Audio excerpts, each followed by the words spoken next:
Whether your glass is half full or half empty, we have help. Anthony Robbins is a peak performance coach and motivational speaker who's helped millions of people get through their own personal tough times. Tony, it's good to have you here. Good morning. Thank you, Matt. Let me talk about fear right off the bat. Fear of not being able to make ends meet, provide for your family, fear you're going to lose your job or your home or a combination of the two. How do you tell people to deal with the emotion of fear? I think people have to educate themselves as to what's really happening right now. We are going through a transition. It's a season, and every generation has faced some pretty tough seasons at some stage. Some do it at a very young age, some do it at an older age. And we talk about the Great Generation. If you were born in 1910, by the time you're 20 years old, you were in a Great Depression. When you were 30, you were in World War II. So our generation has had it fairly easy. We've all experienced pain. I'm sure you've experienced it in your family. I have in mine.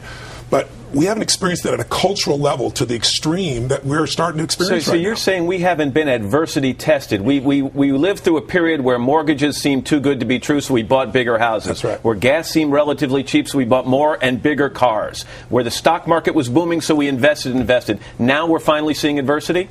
We're seeing it at a much deeper level, and we're going to see more of it. I mean, we have $9.5 trillion worth of debt against the GDP that's $13.5 trillion. So there are real challenges. They're not going to go away tomorrow. But here's what we have to be able to do. With every season, there are challenges, just like nature seasons, and there are opportunities. And right now, while you're seeing, huge deflation that we're seeing right now in prices of real estate, we're seeing people losing their homes at 250,000 people a month. We're putting ourselves in a position, we see this tremendous volatility in the stock market. But at the same time right now, commodities, oil, gold, foodstuffs are exploding. They're in a bull market. Right now, if you try to use the U.S. dollar over in Europe, you get to see it's dropped by 40%. But if you took that same money and you're investing in Vietnam, even if you're just a little investor just getting going, your money goes a long way and you're in an economy that is growing at a different rate. I like your concept of looking for the bright side, the opportunity, as you put it. But if the guy's calling you at night as you're sitting down to have dinner and he's trying to collect on the bills and you're worried about losing your benefits at work, it's tough to look outside your immediate misery and see opportunity. So how do you coach people to do that? How do they get over that hump? You have to train yourself emotionally and mentally. It's like anything else. People have a habit. When 911 happened, I was together with about 2,500 people from 45 countries. It hit. We got the phone call at 3 in the morning. We're actually in Hawaii. And I had about 110 different people from the financial district here. Many people live there. So 65 people plus had lost their entire business, all their friends, all their family. What happened that day is you saw people's emotional fitness. People that are angry got angry. They always get angry. People that were fearful got even more fearful. It was the end times.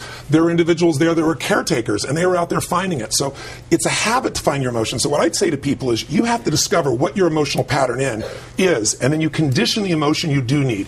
In those situations, what you need more than anything else is creativity, determination. You have to have some emotions that'll get you over it, because the force that shapes the marketplace up and down is the force that shapes your life. It's emotion. Two quick things. Phil Gramm, former senator, got in some trouble last week when he said we become a nation of whiners when dealing with this economy. Is there some truth to it, in your opinion?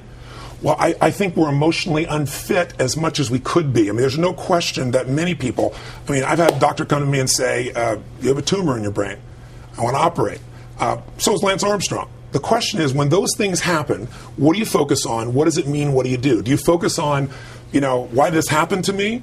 Or what does it mean? Is it over? Or are you just beginning? Is this a gift? In Lance's case, he found a way to take enough action. After you deal with cancer, you look over at somebody on a bicycle, and it's pretty easy. He wins 7 of these in a row. So if we're supposed to get in this emotional good shape earlier on in our lives, is there an opportunity here, Tony, for parents? Families are going through a hard time. Parents of kids, and I'm talking about 10, 12, 14-year-old, not 3, 4-year-olds, to be honest and open with their kids and talk to them openly about what the family's facing and what people in this country are facing, so that they don't go on thinking money grows on trees? Well, I think here's what's really great. We're going to become emotionally fit because we have to.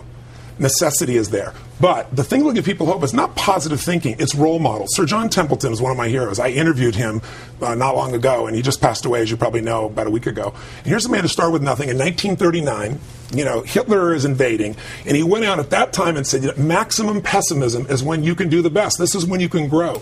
He went out and he took stocks here in the U.S. that were on the floor and got them for $1 each, borrowed $10,000, and built the basis of a multi-billion-dollar empire. Today, even though he's passed, he has this foundation that's about $1.5 billion endowment. It gives away $70 million a year, and it's all because this man, when Japan after the war went to the floor, that's where he went. When Brazil and when South America's inflation was going crazy, that's where he went. When no one went to China, that's where he went. If you go to where maximum pessimism is, you can shift it. But with your kids, they're going to have to change. They don't have a choice. And that's what's going to make us stronger. Necessity is going to make it happen. We can step up, though, by modeling. And one last thing. Quickly, finding a way to get outside yourself. When things are the worst for you, there's always somebody doing worse. 2/3 or almost a little more than half this planet lives on $2 a day. We're stronger than we think we are, and we can train ourselves to be able to take advantage of the tough times. Tough for us, but there, for the grace of God, there's someone else in a worse situation. And if you help them, it changes you too. Tony Robbins. Tony, thanks. Good to have you here.